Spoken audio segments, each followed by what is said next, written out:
Okay, so I got a question. How do you store your wigs properly when you're not wearing them?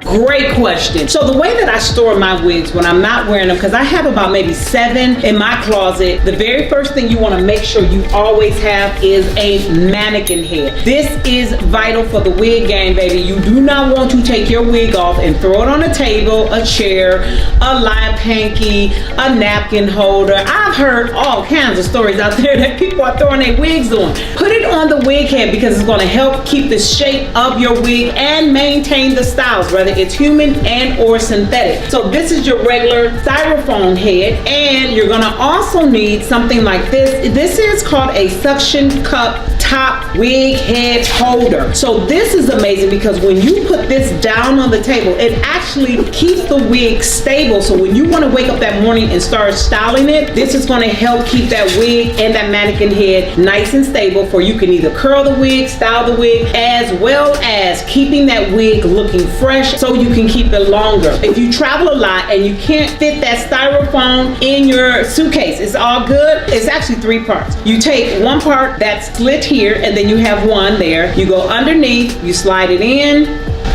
you just hook the 2 little things together like that, and then you use this ring and that holds it together, which is going to give it that natural fit. This is amazing because, again, you can travel with it. If you're going back and forth to the gym, this is an amazing tool that you will really be grateful for. Especially, I am an advocate, do not work out in a wig. Sweat will destroy your wigs. Chlorine destroys your wig. Salt water destroys your wig. So do not go swimming and do not go working out in a wig, because they're not friends to your wigs, okay? If I have a pixie, like for instance, I'm just using this as an example.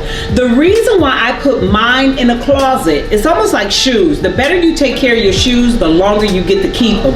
Same thing with the wig. I will use a silk bonnet. Now I will let a little piece of hair stick out so I'll know the color, or either I put a tag down here that says short pixie 1B, so that I'll know at a glance what's underneath the bonnet. One reason why I put it under a bonnet in my closet is 2 reasons. One, if you put it in your closet, it's going to get less dust, okay? The other thing is, if I put it with a bonnet in my closet, not only is it getting less dust, but this bonnet is helping it to stay hydrated, a little moistened, because especially for human hair, you want to make sure human hair wigs, whether you wear them or not, they need to be washed between 30 to 60 days. Even if you've not washed it, take it to your stylist, let her wash it professionally for you. If you don't know what shampoo or conditioner to use, you can always go to www.leehosthair.com. We have shampoo, conditioner, leave-in conditioner, as well as all the other accessories you may need. So I hope that this video has been helpful to you. Make sure you like, share, and follow, and I'll see you in the next video.